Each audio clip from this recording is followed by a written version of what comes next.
សួស្តីបងប្អូនអរគ្នាបាទនេះគឺជាខ្ញុំបាទ admin ប្រចាំ channel នេះ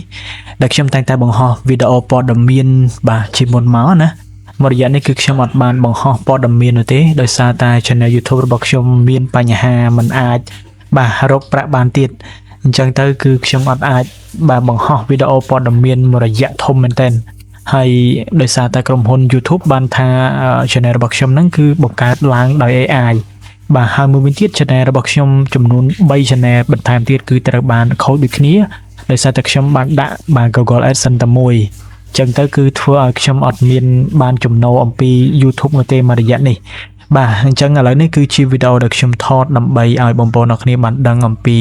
បាទសុខទុក្ខរបស់ខ្ញុំក៏ដូចជាបាទខ្ញុំនឹងបន្តបាទធ្វើវីដេអូព័ត៌មានបន្តទៀតជូនទៅកាន់បងប្អូនប្រិយមិត្តឲ្យបានដឹងបាទហើយកុំភ្លេច comment នៅខាងក្រោមផងថាវីដេអូនេះគឺជាបាទ channel YouTube របស់ខ្ញុំផ្ទាល់មិនមែនបង្កើតឡើងដោយ AI ហើយក៏មិនមែនជាការនិយាយដោយ AI នោះទេបាទគឺជាការនិយាយពិតៗអំពីបាទខ្ញុំបាទផ្ទាល់តែម្ដង